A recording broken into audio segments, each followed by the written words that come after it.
Sí, perfecto. Bien. Bueno, farmacología del tratamiento del glaucoma lo dividimos en dos porque obviamente cada vez tenemos más medicación y si no se hace muy largo escuchar siempre al mismo que habla. Entonces lo dividimos en dos y después mío va a seguir Nora Chiari hablando del resto de la medicación. Yo voy a hablar específicamente de los inhibidores de anhidrasa carbónica, de los análogos de las prostaglandinas y de los osmóticos.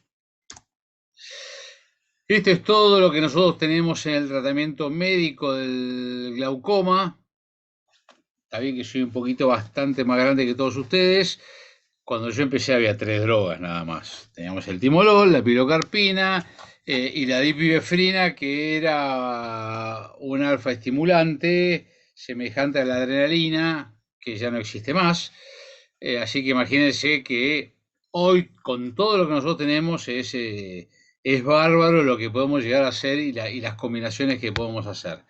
Este, Algunos ya no están, el betaxolol ya no se encuentra en el mercado, el tafluprost, el laboratorio se fue de Latinoamérica, pero esto es lo que nosotros tenemos que realmente es bastante interesante para poder utilizarlo. Los inhibidores de la asa carbónica capaz que es uno de los primeros grandes hipotensores oculares, que fue la acetazolamida. Cuando yo comencé oftalmología, la acetazolamida existía hace mucho antes que yo, pero no había nada tópico que pudiera acercarse o hacer eso. Estuvieron 22 años investigando qué isómero de la acetazolamida podía llegar a ser utilizado en forma tópica, que baje la presión del ojo y que no produzca, que sea bien tolerado y que no produzca grandes reacciones adversas. 22 años estudiando y viendo qué podía llegar a salir hasta que publicaron la dorsolamida y unos años después vino la brinzolamida.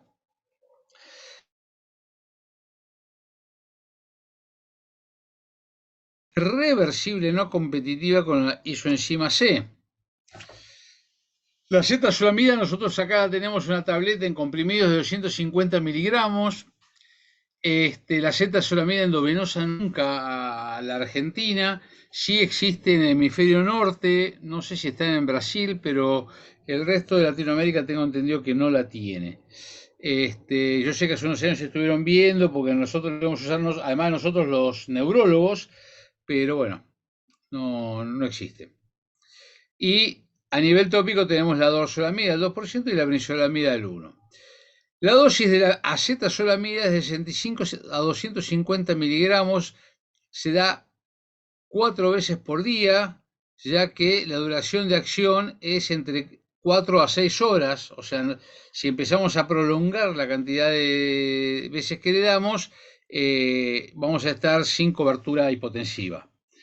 La máxima acción de la Z-solamida es entre las 2 y las 4 horas, cosa que nos tenemos que acordar cuando la queremos dar en forma aguda para que actúe rápidamente. Sabemos que si bien comienza su efecto hipotensivo entre la hora y la media hora, el máximo efecto lo tenemos entre las 2 y las 4 horas. Bastante semejante al pico hipotensivo que produce a nivel tópico, que son las 2 horas, y la acción de la dorso y la brinzolamida dura entre 8 y 12 horas. La dorsolamida solamente la tenemos combinada al hialuronato de sodio como dorlamida. No hay trabajos que avalen el hialuronato de sodio como yo por lo menos no conozco, dado a la dorsolamida, porque casi todos eran con el Trusop y el Trusop no tenía hialuronato de sodio. Y combinado con el timolol tenemos muchas medicaciones. La brinzolamida salió después de la dorsolamida, tiene un pH bastante más cercano a lo que tiene que ser, como recién dijo la doctora hace un rato. Necesitamos un pH que sea lo más parecido a la lágrima posible. La dorsolamida es bastante ácida y por eso molesta tanto cuando lo colocan y por eso arde tanto, pero todas las veces que quisieron modificarlo, y todas en la fase 2, 1 y 2, no tenía un buen efecto hipotensivo, por lo cual tuvo que mantener su pH más bajo. La brinzolamida en ese sentido es bastante más amigable. Y la brinzolamida viene combinada con el timolol y viene combinada con la brimonidina. Como vamos a ver dentro de un rato, es la única medicación de combinación que no tiene un betabloqueante en su fórmula. Los efectos locales de la dosis de la brinzolamida, obviamente, es la irritación ocular, que produce la sensación de cuerpo extraño, quemazón, picazón, fotofobia, conjuntivitis, reacción alérgica. Realmente ocurre, tiene una duración de acción bastante corta.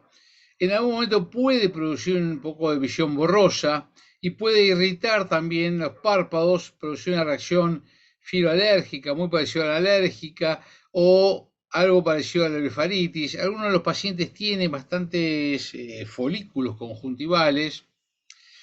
Puede producir una queratitis puntata superficial, erosiones. Está propuesta o no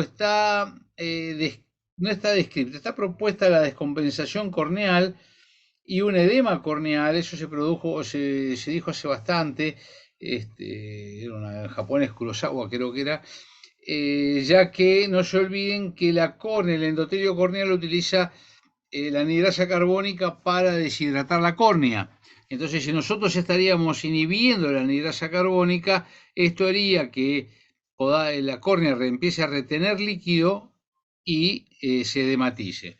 La verdad que yo no lo vi, pero está publicado, así que es algo para tener en cuenta, sobre todo en pacientes que tengan alguna distrofia endotelial, una distrofia endotelial o que tenga un postoperatorio medio complicado. Traten de no colocar ningún inhibidor de anhidrasa carbónica. Podría llegar a producir un desprendimiento ciliocoroideo con tinal y flare, lo cual llevaría a una gran hipotonía, y está descrito y hay un par de casos publicados, pero justamente es tan raro que publican los casos. A nivel sistémico, ¿qué es lo que produce? Produce una alteración del gusto, puede producir un aumento de la salivación, una congestión nasal, disfonía, pérdida de apetito. La alteración del gusto es bastante característica, es una alteración del gusto bastante amargo, porque cuando pasa a la garganta, en la parte posterior de la nasofaringe es donde está el gusto amargo, y la anhidrasa carbónica sería inhibida por la dorsolamida o la brinzolamida, y eso es lo que produce ese gusto amargo bastante característico. Así que en la gente que se queja de esto, acuérdense de decirles que que se aprieten el punto del lagrimal inferior para para tener menos absorción a nivel de la lágrima y que le moleste menos. Podría producir alteraciones gastrointestinales, podría producir cefalea, astenia, fatiga, insomnio, depresión, parestesias, muy raro. Sí está descrito, nunca lo vi, reacciones de hipersensibilidad, inclusive un Steven Johnson. No se olviden que por el origen de la anhidrasa carbónica, esto es algo que puede llegar a producir. Muy raro que los produzca la dorsolamida, la brinzolamida, la litiasis renal, pero sí cuando estamos utilizando la acetazolamida. A nivel, como conclusión y resumen, acuérdense el gusto metálico, que es bastante frecuente. Esto es lo que puede hacer que aumente la salivación. Podría producir alteraciones gastrointestinales y pasa. Algunas veces el paciente lo refiere, cambiamos la medicación y el paciente está mucho mejor. Y recuerden siempre que al ser un derivado de las sulfas, me puede producir una reacción cruzada y hacer un Steven Johnson o alteraciones de piel. Conowal era el que yo no me acordaba el nombre, era el que había publicado en el 99 el edema corneal y descompensación en algún paciente. Yo no lo vi, en una época yo hacía córnea y utilizaba la dorsolamida y no tuve problemas, pero si no quieren tener problemas, recuérdenlo y cambien la medicación, que por suerte tenemos otras.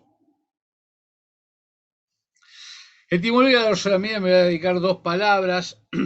porque en realidad fue todo un tema. En la década del 90 se usaban todo monodrogas y no se usaban medicaciones fijas, combinadas fijas. Este, y los trabajos de Stralma, de Wyman y varios más demostraron que era exactamente lo mismo darle timolol, esperar 10 minutos y después darle la dorzolamida, que colocar las dos juntas en el mismo frasco.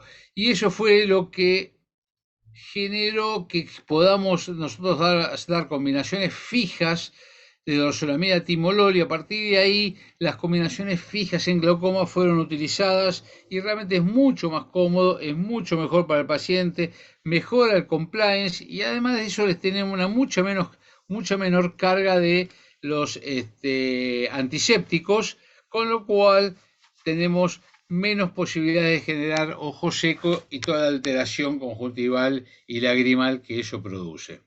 Entonces estos trabajos, que fueron en el 98, dieron comienzo a las combinaciones fijas para glaucoma, que realmente son utilizadas y son sumamente útiles. La brinzolamida también tiene su combinación fija con el timolol.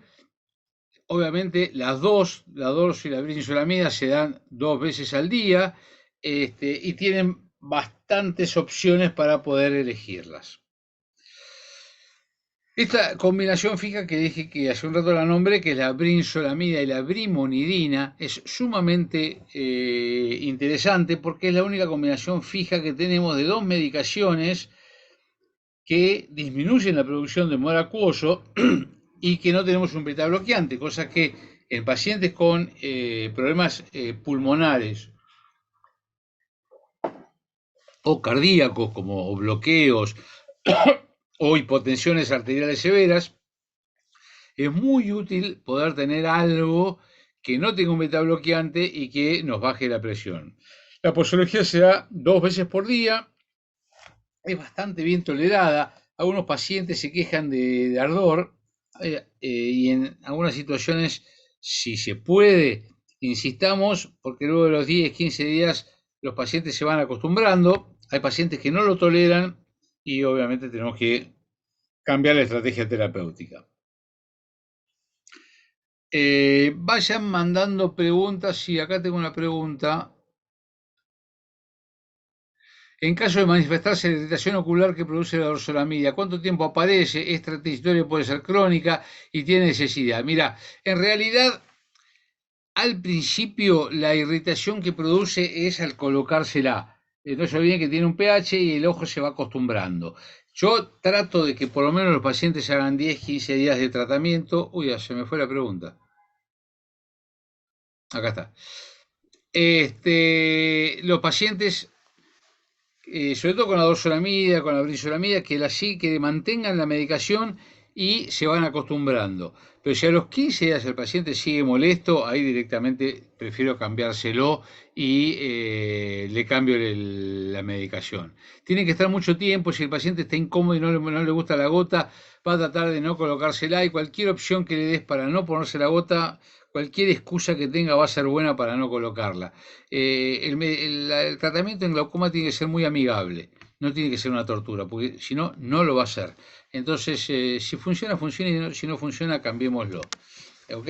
Tenemos láseres, tenemos cirugías, tenemos muchas cosas para poder utilizar si el paciente no se banca la medicación. Bien, pongan las preguntas que acabo de descubrir cómo las encuentro.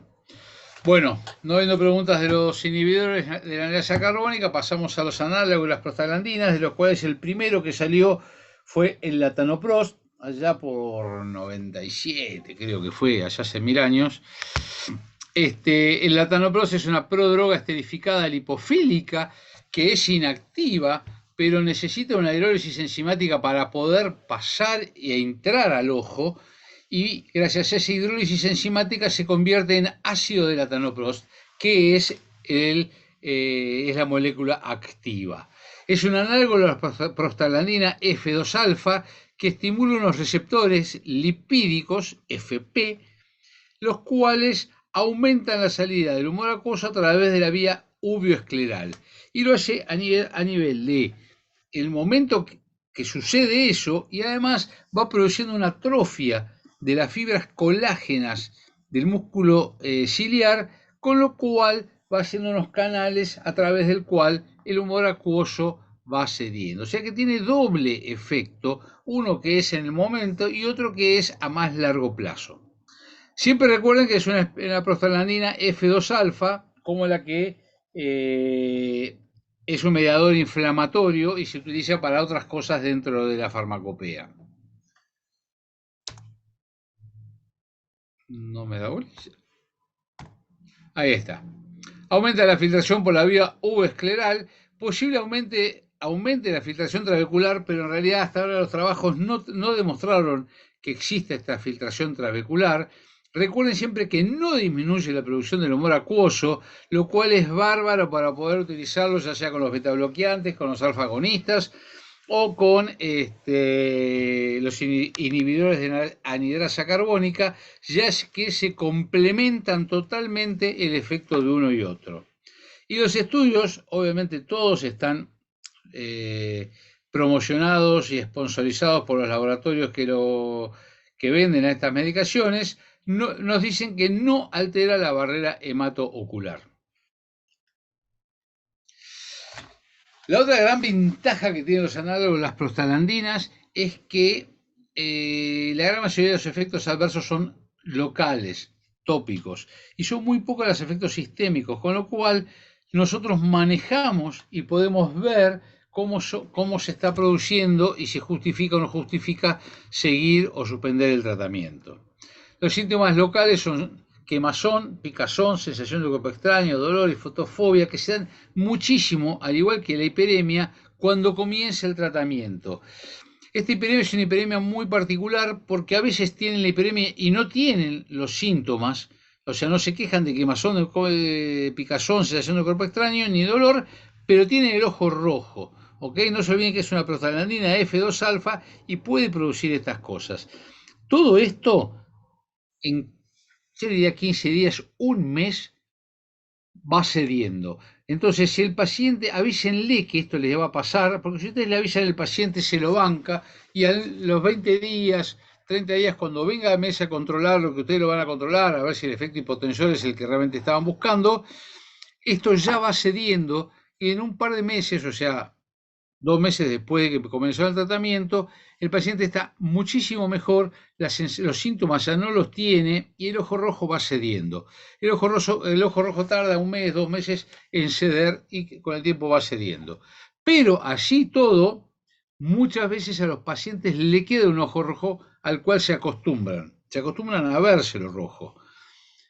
Cuestión que cuando ustedes le hacen cualquier tipo de intervención al paciente y en el ojo que lo intervienen, después le quitan la medicación, ahí se dan cuenta cómo el ojo operado es mucho más blanco que el otro. El tema de las pestañas aumenta la pigmentación, aumenta el crecimiento de las pestañas, aumenta la curvatura y en algunos casos hasta puede aumentar el número de pestañas.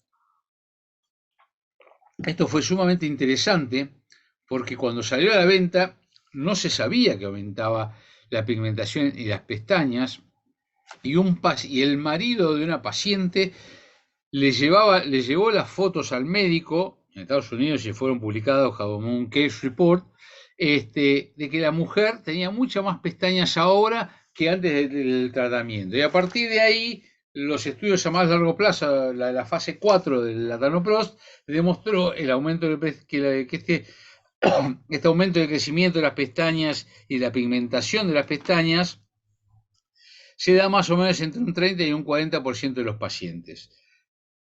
Eso es lo que está publicado. A nivel personal, para mí hay dos grupos. Por un lado el latanoprost y el tafluprost, que ya no lo tenemos más, y por el otro lado el bimatoprost y el travoprost. El latanoprost y el tafluprost producen pestañas más largas, más finas. El bimatoprost, el travoprost, produce pestañas más pigmentadas, como si fueran más gruesas, no tan largas. Son un poco diferentes unas que las otras, pero en realidad todos lo producen. El cambio de color en el iris, eso se da solamente en los irises mixtos, aquellos irises que son celeste ámbar o verde ámbar, que producen el cambio de coloración ya se sabía cuando saliera a la venta, eso ya estaba demostrado en las fase 3. Cuando nosotros vemos el tema de las pestañas, si suspendemos la medicación, las pestañas vuelven en un par de meses a ser como estaban antes. En realidad tenemos que esperar a que se caigan las pestañas y las que crecen después sin estar en contacto con la medicación crecen normalmente. Pero el cambio de color del iris, por más que suspendamos la medicación, va a quedar el iris pigmentado. Así que tengan mucho cuidado, chárlenlo con el paciente, porque se van a llevar sorpresas. Hay gente que dice, la verdad que entre que me cambie el color o no, la verdad que a mí no me molestaría. Y mucha gente se pone y dice, no quiero que me cambie el color, así que no le den esta medicación. ¿Ok? Como es una derivada de un F2 alfa, en pacientes que tienen antecedentes de uveitis, me puede reagudizar y me puede producir una uveitis. En aquellos pacientes pseudofáquicos complicados, un pseudofáquico normal, yo no lo vi y no lo vi publicado, pero sí está publicado en los pseudofáquicos complicados, con ruptura de cápsula, puede producir un edema macular cistoideo que de vuelta cede con la medicación y con el cambio de la medicación hipotensora. También me puede pigmentar la piel del párpado, la piel de costado, inclusive si el paciente siempre duerme al mismo lado y le cae la gotita por el rabillo del ojo, eso le puede producir la pigmentación en la piel que cede con la suspensión de la medicación. Y hay una activación de un herpes simple corneal o de un pseudoherpes corneal, que eso sucede y siempre recuérdenlo. Cosa que si el paciente tiene antecedentes de herpes y está con esta medicación, lo primero que hacen es suspenderle la prostaglandina, excítenlo en 3 o 4 días y van a ver que muchos de ellos cede simplemente con la suspensión de la prostaglandina. A nivel sistémico, que siempre decimos no pasa nada, pasa. Sobre todo los síntomas tipo gripe, molestias abdominales o de vías aéreas superiores. Yo tuve 3 o 4 pacientes a los cuales les suspendí el latanoprost y su resfrío permanente que tenía desde que estaba con gotas se le fue. Así que existe. Puede producirme un agravamiento de artritis. Acuérdense de la pigmentación de cara que lo estuvimos hablando recién y la disminución de la grasa orbitaria que es algo que ya está publicado. La primera publicación fue en los archivos españoles de oftalmología de la gente de Clínicas, Javier Casiraghi y todos ellos publicaron con bastantes fotos cómo las personas que estaban en tratamiento crónico con latanoprost tenían los ojos más enoftalmizados y eso era por la disminución de la grasa orbitaria. ¿Ok? Así que recuerden siempre eso, que eso puede pasar. Así que si ustedes ven que eso está pasando y que el paciente le molesta, rápidamente suspendan la medicación. Tengan mucho cuidado con el uso de esta medicación monocular por los cambios estéticos y tengan mucho cuidado en pacientes que tienen antecedentes de uveitis, antecedentes de herpes o que tienen cirugía intraoculares complicadas porque las F2 alfa, las prostaglandinas F2 alfas pueden producir cosas y las producen.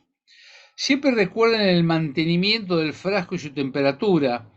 Todas ellas, salvo la emulsión del Lauten, salvo la emulsión, que esa es otra cosa que ahora vamos a hablar, las prostaglandinas son termolábiles.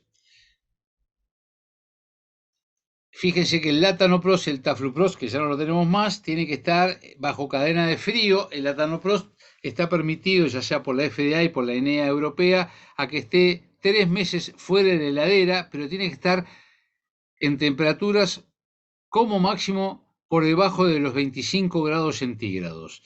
La prostamida, que es el bimatoprost, puede estar por debajo de los 30 grados centígrados, pero todos tienen que estar como mucho por debajo de esa temperatura. ¿Ok?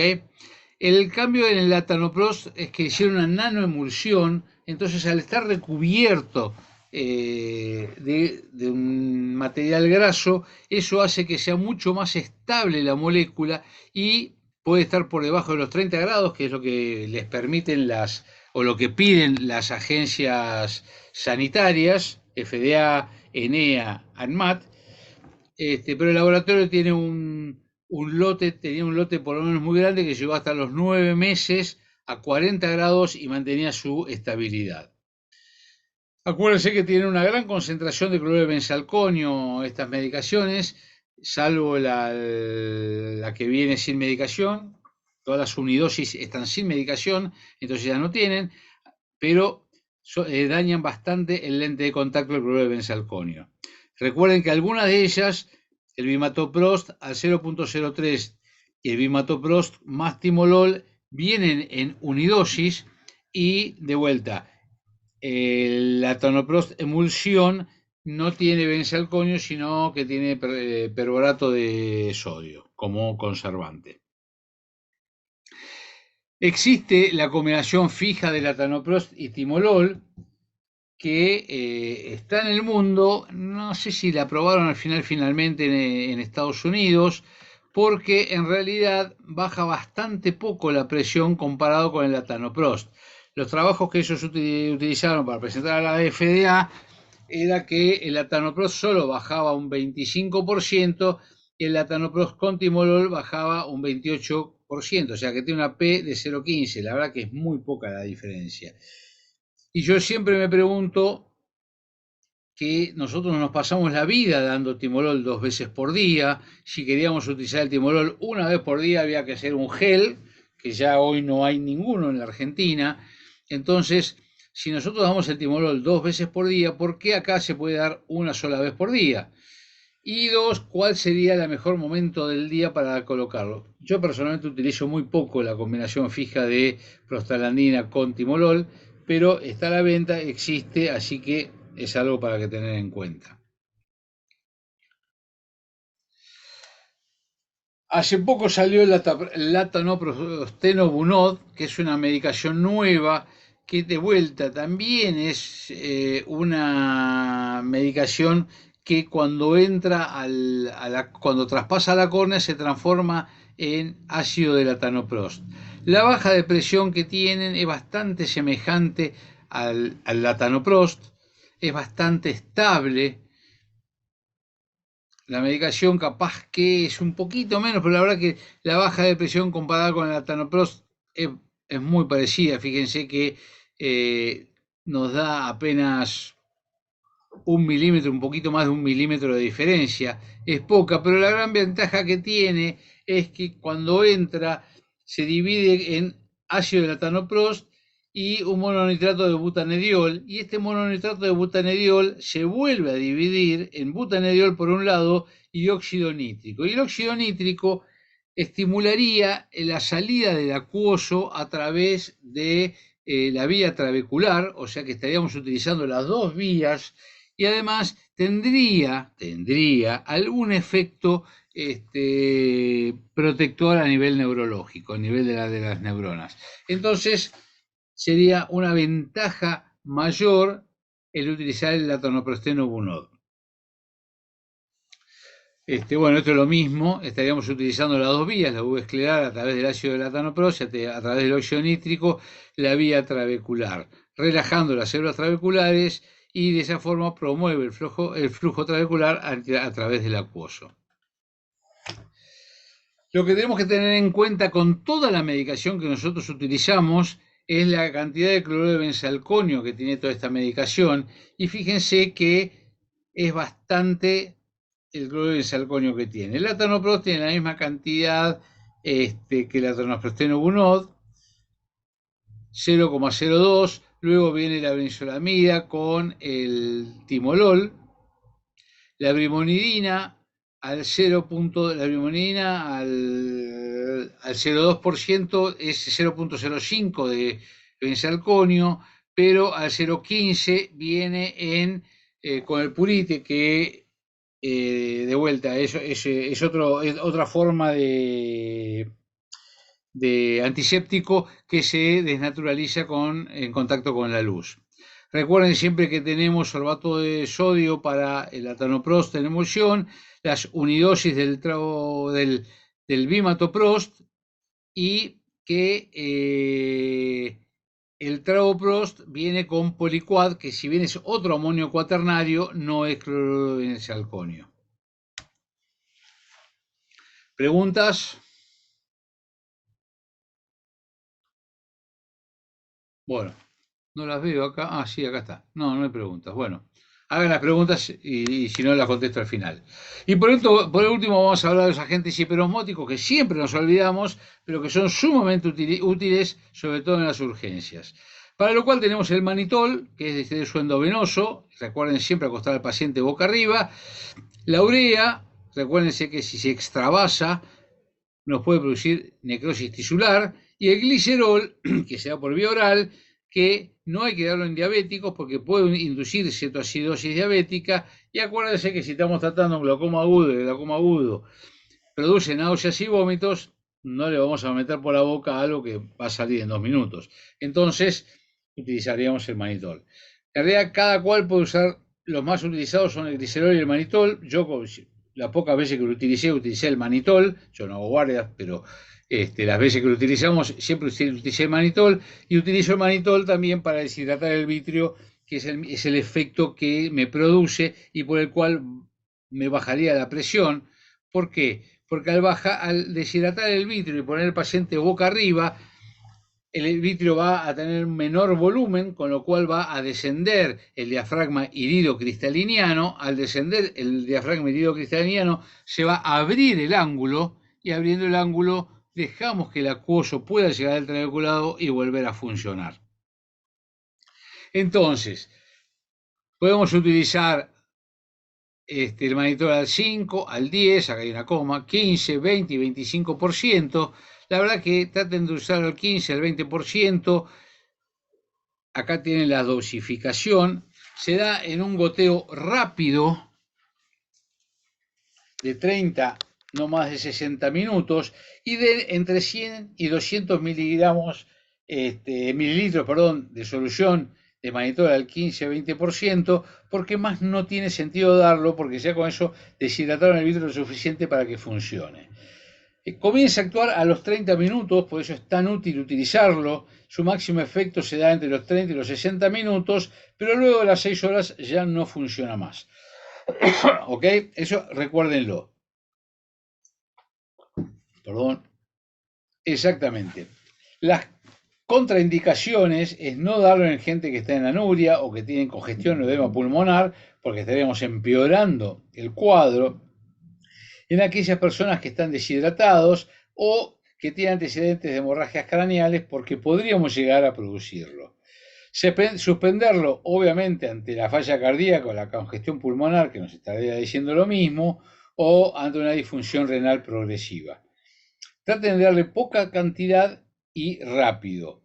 Si el paciente es mayor o tiene antecedentes cardíacos, mi consejo es que llamen a un cardiólogo y que le hagan un monitoreo en el momento que lo están haciendo. Si utilizamos los monitoreos cardíacos para una cirugía que dura 15 a 20 minutos, tranquilamente lo podríamos usar en esto, que se lo vamos a pasar en media hora, y a la hora ya sabemos si produjo o no produjo nada y qué posibles complicaciones tenemos. ¿Ok? Pero recuerden estas cosas, porque el edema pulmonar, la congestión pulmonar, realmente es algo que se nos podría complicar, y si estamos solos, yo personalmente no tengo herramientas para manejar una cosa así. Los otros hiperosmóticos que tenemos es la urea, que se usa a nivel endovenosa con una dosis de 1 a 1,5 gramos por kilo de peso, de urea al 30% en solución isosmótica de dextrosa. Si la damos de forma directa, podríamos producir una hemólisis, por eso se utiliza en solución isosmótica de dextrosa. Y la glicerina se da a nivel oral, se produce poca diuresis, la dosis es igual que la anterior, de 1 a 1,5 gramos por kilo de peso. El efecto se da en 1 hora y luego las 5 horas ya no tiene más efecto. Por eso generalmente lo combinamos con la acetazolamida, que tiene una duración de acción un poco más prolongada y su máximo efecto es a las 2 horas. ¿Preguntas hasta ahora? 2 palabras de netarsudil. Sí, acá tengo una pregunta. Si hay contraindicación, se puede usar el glicerol totalmente, pero siempre recuerden que estas cosas son hiperosmóticos, con lo cual ustedes lo que van a lograr es sacar líquido para, para donde está el hiperosmótico. En el manitol lo vamos a sacar y vamos a meterlo dentro de el torrente sanguíneo, con lo cual vamos a hacer una hipervolemia y por eso es que estamos produciendo esto. A nivel de glicerol, yo creo que es más a otro nivel, pero también, porque se absorbe, también pueden tener una absorción y yo tendría bastante cuidado. Eso nos da, sobre todo para los glaucoma agudos. Y si no, pasen directamente a hacer una iridotomía periférica, hacer una iridoplastía y de esa forma tratar de solucionarlo más a nivel quirúrgico. El letrozurdil todavía no llegó a la Argentina, es el Ropresa de afuera, es un inhibidor de la roquinasa, el cual disminuye la presión aumentando la filtración trabecular, tiene una duración de acción de más o menos 24 horas, por eso se da una sola vez por día, y disminuye entre 4 a 6 milímetros de mercurio, lo cual no es mucho. Ya salió directamente, perdón, que se me pasó, ya salió directamente combinado una combinación fija de netarsudil con latanoprost, que es el roclatan, el cual tiene una buena baja de presión, le mejora la baja de presión al latanoprost, mejorando el efecto hipotensor. Dicen que también podría disminuir la producción del humor acuoso y disminuye la presión de las venas epiesclerales. Perdón.